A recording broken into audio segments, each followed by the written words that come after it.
It began in a local pond at the turn of the century, the 20th century. From Franklin Park to Bright Landry, for 116 years and counting, there's been Crimson on Ice.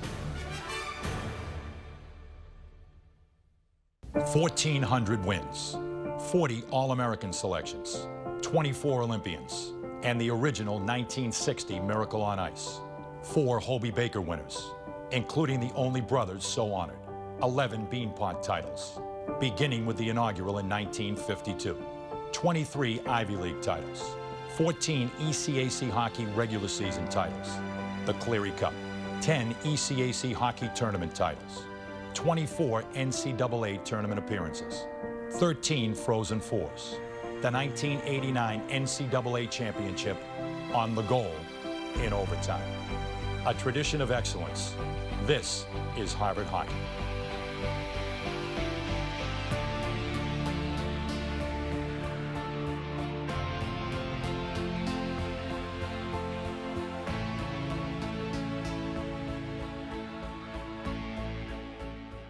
Welcome, everyone, to our first installment of Crimson on Ice. I'm Bernie Corbett, the host of Sirius XM NHL Radio's Hockey on Campus, as we chronicle the 2017-2018 Harvard men's hockey season. And with me to begin, we have Harvard head coach Ted Donato. He's actually going to join us for 2 segments. We're fortunate to have him to offer Teddy's take on the current season and also on the banner year that Harvard had a year ago. Ted Donato, native of Dedham, Mass., now in his 14th season. Doesn't seem possible, does it, since you hung him up as the head coach of the Harvard Crimson? And as I've often introduced him in the past, he has led the life that all boys in Eastern Massachusetts and New England dream about. A state champion in hockey at Catholic Memorial, where he finished as the all-time leading scorer. At Harvard, the captain of the '91 Crimson, and the most outstanding player of the 1989, we called it the Final Four then, that was before we froze it and called it the Frozen Four, Harvard's national championship season, and also a 1992 Olympian, and of course with that NHL dream, realized it, drafted by the Boston Bruins, and played a mere 761 games, survived that in the National Hockey League, and now also the coach of the Crimson, and riding a streak of 3 straight appearances in the NCAA tournament, and the 2017 Spencer Penrose Coach of the Year runner-up. If I had a vote, I would have rectified that, Ted, believe me. Ted, welcome. Great to have you with us here, and great to embark on our journey for Crimson on Ice. Well, it's exciting, Bernie.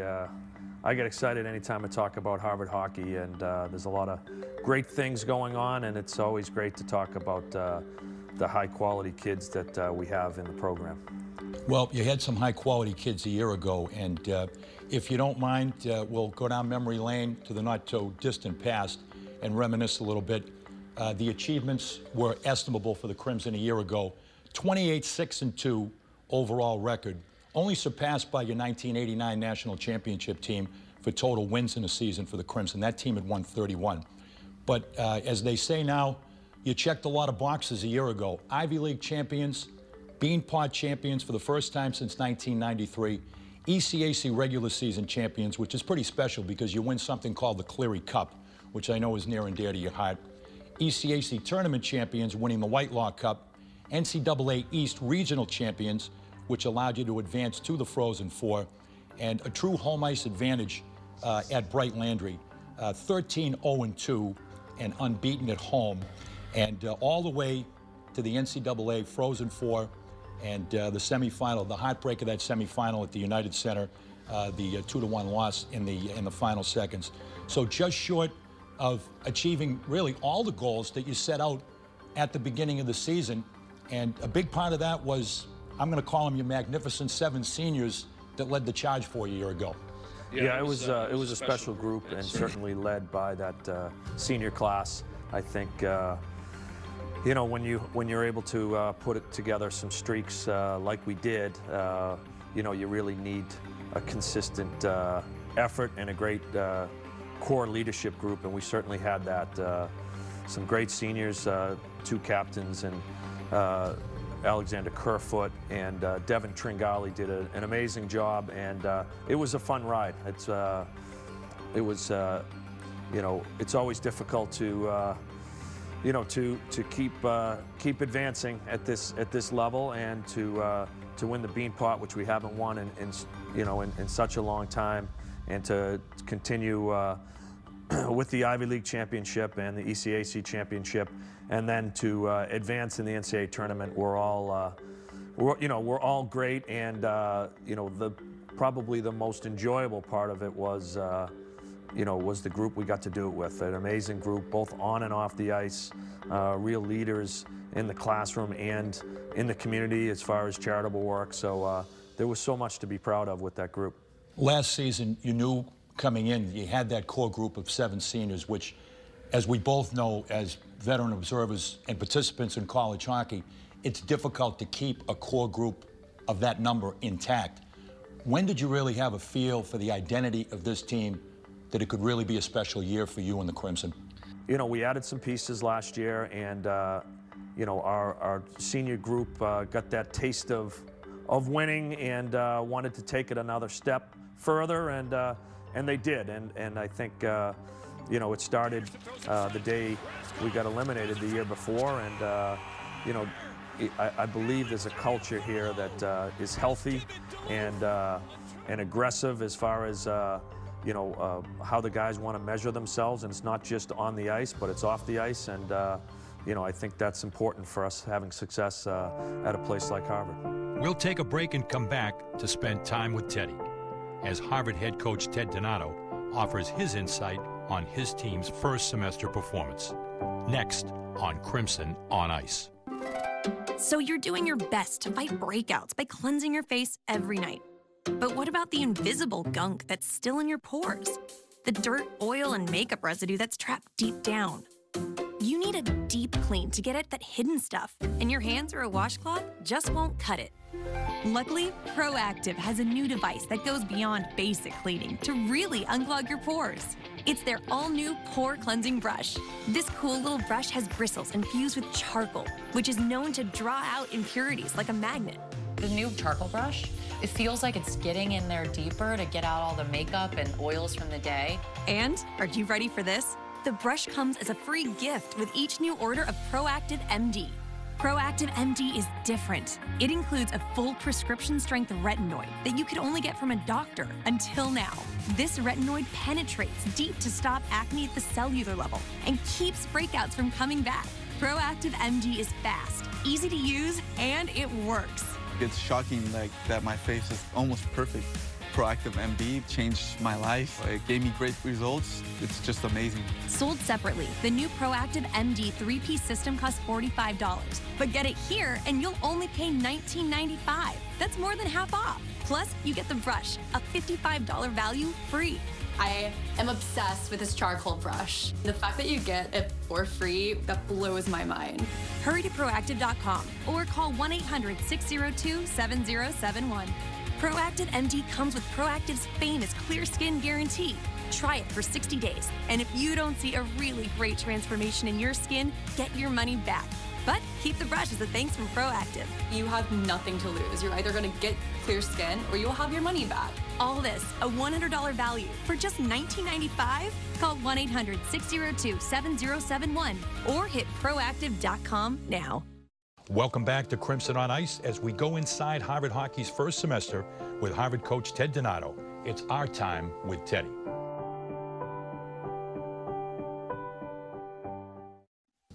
And welcome back once again to Crimson on Ice. Bernie Corbett here with Harvard head coach Ted Donato. He's decided to come back with us for Teddy's Take, our time with Teddy, part 2, as we take a look at the Crimson through semester 1. Teddy 2-3 through the first 5.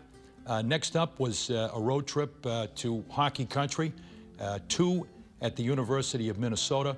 You started off on Friday night, once again, a trend that we talked about during the first half of the first semester. Fell behind in the first period, and again, we're kind of chasing it to get back in it again. Yeah, you know, great environment. University of Minnesota is a great place to play. You know, great crowd, great venue, and tough place to play, and we thought it was a nice opportunity for some of our young guys to get exposed, to one of the top programs in the country historically. Unfortunately, we didn't get off to the greatest of starts, chased the game a little bit. As the game wore on, I thought our team improved, got a little bit more comfortable, and overall, we did a lot of good things, but when you do chase it behind, it's tough to get the results you want. But I thought we had a lot of young guys that played really well in a really high-profile environment, and I think that should bode well moving forward. Closer to home and trip to Chestnut Hill, your first matchup with one of your Beanpot rivals at Boston College, and fell behind this time 1-0 in the first period, had a 2-1 lead, had a 3-2 lead, a real back and forth college hockey game, as can happen in terms of ebb and flow, eventually ended up in a draw. Yeah, and I think sometimes, when you fall behind in the game, you can feel that you didn't start the game as well as you would like. But a few games in a row here that we actually started the game very well. We just were unfortunate to give up the first goal, even though we had some chances early on. But excellent Boston College team that came into the game, winners of 8 in a row. So tough challenge for us. Tough challenge also bouncing back from a late loss in overtime at Minnesota. So some good adversity for our guys to deal with. I thought we played really well, stayed with the game, and got a tie, being down a goal late in the game. So nice to see the perseverance and the grit of the team, in effect against an excellent BC team. And I think we had some good performances from some guys that are really starting to find their way in college hockey, and that was great to see. To finish the semester, you went back on the road in ECAC play, down to Hamden, Connecticut, to take on Quinnipiac.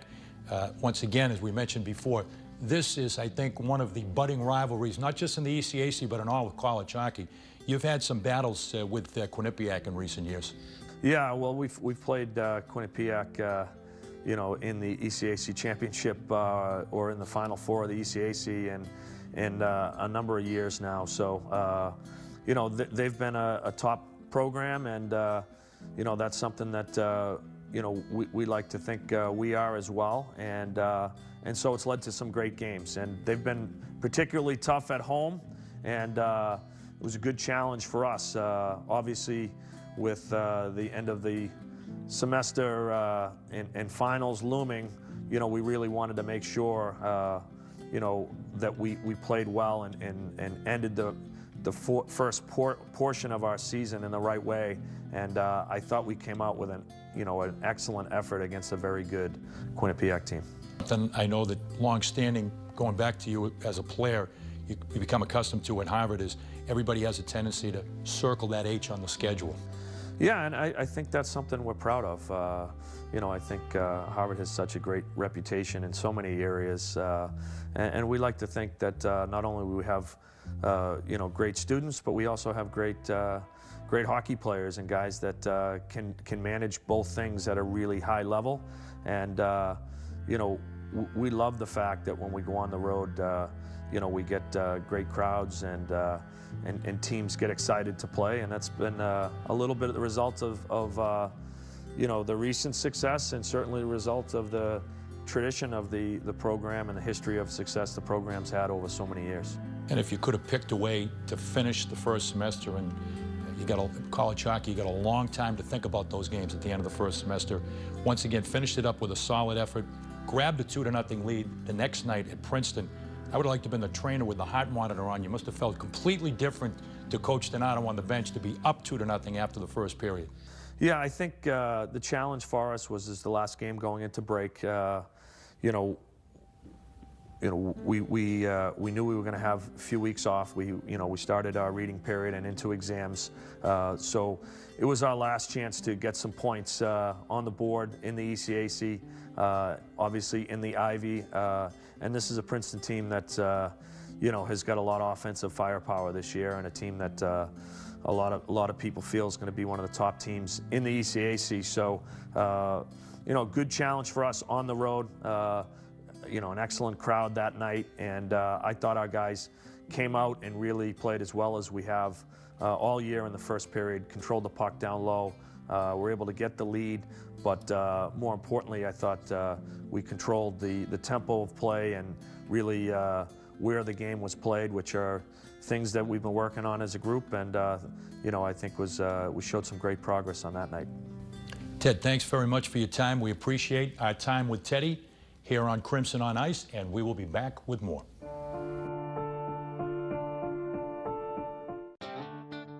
Long live resilience. With class-exclusive Rambox storage, the legendary Hemi engine, and a powerful heavy-duty with best-in-class fifth-wheel towing, Ram trucks lift the heart of the city and keep it beating strong. Get a great deal on the trucks proven to last. During the auto show, well-qualified current lessees of competitive vehicles get this low-mileage lease on the 2018 Ram 1500 for $199 a month. 1877 Cars for Kids. KARS Cars for Kids. 1877 Cars for Kids. Donate your car today. Donate online at carsforkids.com. That's cars with a K. Pickup is quick and easy. You'll get a vacation voucher and maximum tax deduction. 1877 Cars for Kids. Donate. Also accepting boats, motorcycles, RVs, and real estate donations. Does anybody know how I can get a small business loan fast? I'm a chef. I'm a stylist. I sell tires for your car. I'm a doc in private practice. That's my name above that bar. Rapid Advance. Help my business grow. Rapid Advance. They didn't say no. Rapid Advance. I got approval in a day. Rapid Advance. I got my money right away. With Rapid, there's no hassles, no paperwork galore. You just need to be in business for a year or more. Call Rapid Advance now and get up to $300,000 in days. Just call Rapid Advance now or go to rapidadvance.com. Rapid Advance, they didn't say no. Rapid Advance, they help your business grow. Call 1-855-511-6194. Your money's here. Welcome back to our first edition of Crimson on Ice. Upon our return, we meet the Dunster boys in our Crimson profile on our first edition of Crimson on Ice. Welcome back, everyone, to our first edition of Crimson on Ice. And as promised, we have a Crimson profile. Actually, it is a group profile, if you will. I've nicknamed them the Dunster boys. Nobody seems to mind. And you may ask, who are the Dunster boys? We're going to go from, I guess, is this my right? Yes, from right to left. And we're going to start with Eddie Ellis. Eddie Ellis is one of the captains of this year's Harvard team. He's the local boy. He's from Burlington, Mass. His dad was a goaltender at Boston College back in the 80s, an economics major, and spent 4 years at Phillips Andover Academy. Next up, we have Ryan Burgoyne. And Ryan from New Canaan, Connecticut, also played at Hotchkiss School before attending Harvard and has been on the Harvard Blue Line as one of the Harvard defensemen. Next to him is Merrick Madsen. Merrick is the Harvard netminder from Acton, California. Also a prep school student, played at Proctor. And he is the mathematics guy, as a matter of fact. Statistics major at Harvard, as a matter of fact. We'll probably get into that. Hopefully beyond goals against and save percentage for a worthy career beyond hockey. We also have Wiley Sherman with us. Wiley's a defenseman from Greenwich, Connecticut, also an economics major that seems to be popular with the Dunster boys, that particular major. Played at Hotchkiss, also a teammate of Ryan's at Hotchkiss, and may hopefully stick around a little bit longer locally since you're a draft pick of the Boston Bruins. And we wind up with, well, he's probably feeling persecuted already, as the only native north of the border among the Dunster boys. And Au Canada for Seb Lloyd. Seb's a native of Prince George, British Columbia, also an economics major, and played in the BC Junior League in West Kelowna. Guys, welcome, and thank you for letting me into your house and being here in the Harvard locker room. Thanks for having us. Yeah, thanks for having us. Great to be with you. I guess the first question is, we always got to go back to the beginning and the origin. How did all this come about in terms of 5 very disparate fellows, hockey players, different backgrounds, all coming together? Where did it start? Did 2 guys or 3 guys get together and then welcome more in as part of the club? So, freshman year at Harvard, you don't get to pick your roommates. They assign random roommates. So I guess I had a roommate freshman year, and it was an okay situation, but Seb had a pretty good setup where one of his roommates didn't. 2 of his roommates didn't end up coming that year. They took a year off, so we had some extra room, and one of our other teammates brought an extra bed to school that he couldn't fit in his room, so he gave it to Seb. So I ended up spending a lot of nights in Seb's room. Ended up moving in with him halfway through the year. So we were the first 2 together, I guess, freshman year. Yeah, and then sophomore year, you pick your 4 roommates, or typically it's 4. And then just kind of with the numbers on the team, you obviously live with your classmates. So Eddie, Ryan, Wiley, and myself, we all joined together, roomed as a room of 4, and then senior year came around and Merrick wanted to move in with us, and we got that figured out last spring, so we were able to have a room of 5 this year in Dunster, and it's worked out great with all 5 of us, and enjoy living together and stuff. So, who is the court jester in Dunster House among the Dunster boys? Who's the guy that you look to and you need a laugh, or he's the guy that's going to supply a laugh, or the funny guy? I had a feeling it might be Seb. He's kind of got that stand-up comic look to him, too. I kind of looked over at him. He's, Is it you, Seb? I guess so. Yeah, not a doubt. Maybe it's just like my accent or the way I say words or my sayings and stuff. I mean, whether familiar with them, a lot of the guys. So. Whether it's in the locker room or back in our room and stuff, Seb's one of the first guys to kind of control the conversation and be getting us some laughs and stuff. And I would say all 4 years he's kind of been one of those guys. Yeah. So he's always got some story about Prince George that relates to distant Prince George. That's right. Way up above the border, kind of a little bit of the Bob and Doug McKenzie, a little bit of the Great White North there. Eh? There you go. It's, Seb, Wiley, Merrick, Ryan, and Ed. There they are, the Dunster boys. Much more to accomplish during the second half of the year. Best of luck to all you fellas. Thank you very much. Thanks for having us. Back with more Crimson on Ice.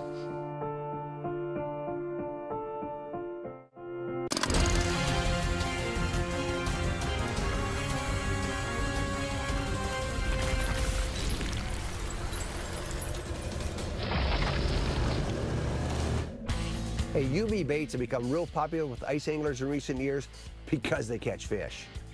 UV is not the same as glow. Glow paints absorb light, then emit it once the light source has disappeared. UV pigments are different. They don't absorb light, rather they reflect ultraviolet rays from the sun, so lures with paint with UV pigment appear brighter than traditional paints, and that often triggers more strikes, especially with species like crappie and walleye. Recently, Northland Tackle unveiled its new UV Forged Minnow Dart, a unique jig designed to dart and swim in a semicircle when jigged vertically. The dart comes in 2 sizes. They're smaller 16th-ounce versions ideal for perch and panfish. It runs 1 inch long and sports 2 hooks, including a size 14 treble. The larger 8th-ounce version runs 1.5 inches long and also features 2 hooks, including a size 12 treble. Perch and walleye love it. Both versions of the UV Forged Minnow Dart come in 8 UV colors. You can tip the dart with either live bait or soft plastics or a combination of the 2. Hey, the best way to tweak your presentation is watch it on an AquaView camera and let the fish tell you what they want.